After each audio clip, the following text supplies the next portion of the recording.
Dr. Marcus Hale, a young physician fresh from the bustling hospitals of Boston, had finally uprooted his family for a quieter life. He accepted the position as director of the student health services at a modest college in upstate New York. The destination was a sprawling, two-story colonial house on the outskirts of the sleepy town of Evergreen Hollow, Vermont. The property sat right along Route 15, a winding two-lane road that carried heavy logging trucks and chemical haulers day and night. The real estate agent had called it charming rural living with easy access. Marcus liked the sound of that. Space for his children to run, fresh air, and a slower pace after the chaos of city medicine. His wife, Elena, was less enthusiastic. She came from a wealthy Chicago family. Her parents, the Whitmores, had opposed the move from the start, calling it reckless with two small children. But Marcus had insisted. 35, he wanted roots.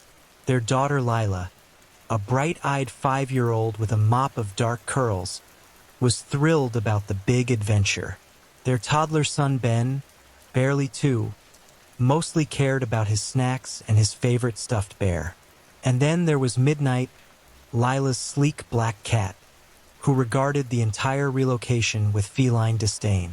They arrived on a humid late summer afternoon in 1983. The moving truck rumbled away as the family stood on the wide front lawn. The house was beautiful, white clapboard with green shutters, a wraparound porch, and woods stretching endlessly behind it. But the road was uncomfortably close. Trucks roared past every few minutes, their engines like distant thunder. "Look, Daddy, a path into the trees." Lila pointed excitedly as they unpacked. Before Marcus could respond, an elderly man ambled across the lawn from the neighboring house. He was tall and lean, with a weathered face, sharp blue eyes, and a shock of white hair. "Name's Elias Thorne," he said, extending a calloused hand. "Folks round here just call me Eli. Saw you pull in. Welcome to Evergreen Hollow." Marcus shook his hand firmly. Elena hovered nearby, holding Ben on her hip. Eli's gaze softened as he looked at the children. Pretty little ones. That the missus? And the cat? Fine specimen. They chatted for a while. Eli, a widower in his early 80s, had lived in the area his whole life. He offered homemade lemonade and stories about the old logging days. That evening, as the sun dipped low, Eli insisted on showing them the woods. "There's something you ought to see," he said. "Won't take long." They followed a well-worn path behind the Hale property, through a field of tall grass, then into the shadowy forest. The air grew cooler, heavier with pine and earth. After 10 minutes, they reached a clearing. Crude wooden crosses and stones dotted the ground in neat rows. Hand-painted signs read names like Rusty, best dog ever, Fluffy 1978 to 1982, and Buster the Bunny. A weathered board arch proclaimed in childish letters, Pet Cemetery. Lila's eyes widened. "It's a cemetery for animals." Eli nodded solemnly. "Kids from town been burying their pets here for generations. Road takes them more often than not. Those trucks, they don't slow down much." He glanced toward the highway, his voice dropping. "You keep a close eye on the little ones and that cat. Document Road's a killer." Elena shivered, clutching Ben tighter. She had her own ghosts. Her younger sister, Sophia, had died horribly from a spinal disease when Elena was a child. The memory of her sister's twisted body and screams in the night still haunted her. Death was not something she liked to dwell on. That first week passed in a blur of unpacking and new routines. Marcus started at the college infirmary. The work was lighter than Boston's ER, mostly sprains, flu shots, and the occasional party-fueled mishap. One afternoon, a jogger named Victor Lang was brought in after being struck by a car on campus. Marcus worked frantically, but the young man's head injury was catastrophic. As Victor slipped away on the table, he whispered strange words. "The door! Don't go beyond the deadfall. The ground is sour." Marcus dismissed it as delirium. That night, he dreamed of Victor leading him through the woods to the pet cemetery, pointing deeper into the trees with a bloody finger. "Stay away," the dead man urged. Marcus woke in a sweat, his bare feet caked in dirt and pine needles. He must have sleepwalked.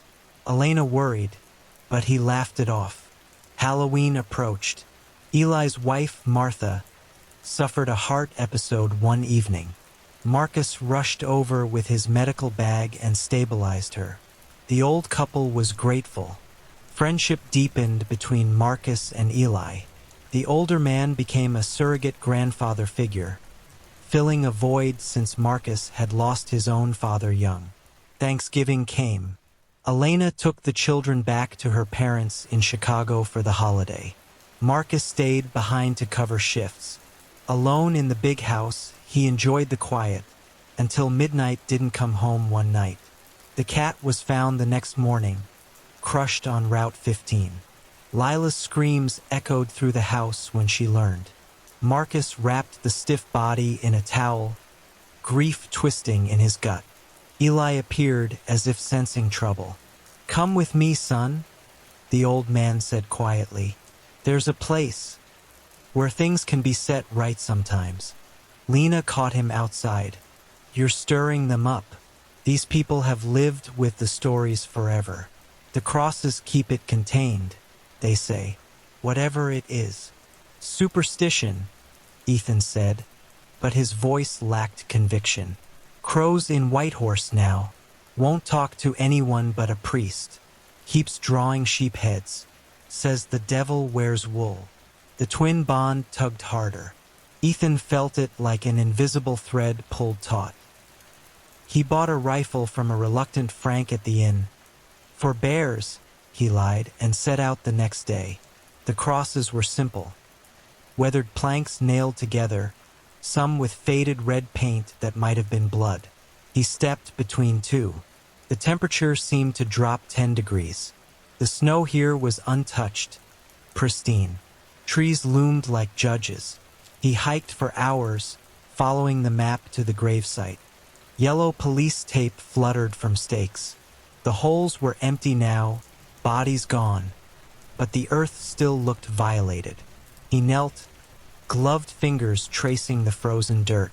A faint scent of rot lingered despite the cold.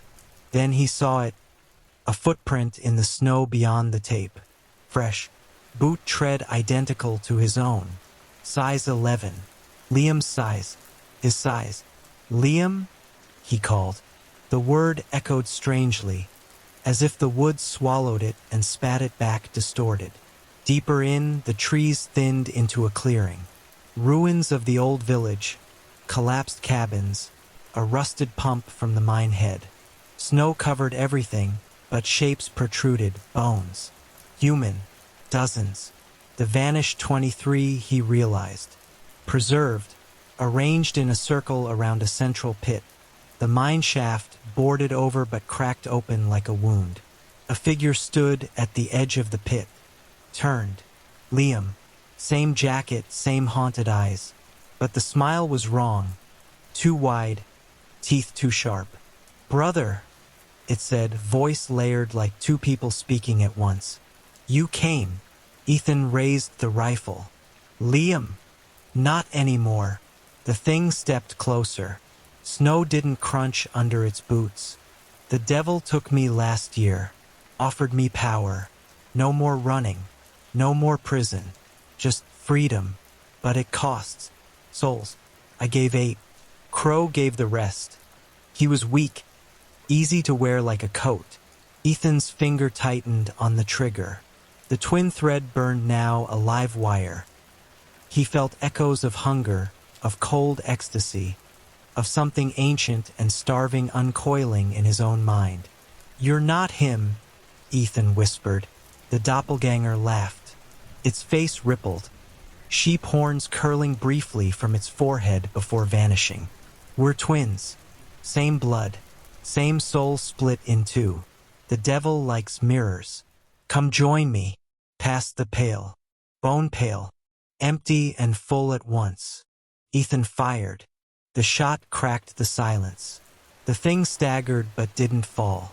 Blood, black, not red, leaked from its chest. It lunged. They grappled in the snow. Ethan smelled decay on its breath, felt claws raking his coat. The world tilted. Visions flooded him. Miners screaming as something clawed up from the shaft. The old villagers rounded up and offered as tribute. Liam walking into the woods a year ago, eyes wide with despair and invitation. Lena's voice shouted from the tree-line. Ethan, drop it. She had followed him, rifle ready. The doppelganger turned toward her, face shifting again. Now Ethan's own features, pleading. Help me, Lena. It's got my brother. Lena hesitated half a second. Long enough. Ethan slammed the butt of his rifle into the thing's temple. It howled, a sound like grinding ice and breaking bones, and fled toward the mine shaft. Ethan pursued. Inside the shaft, darkness swallowed everything.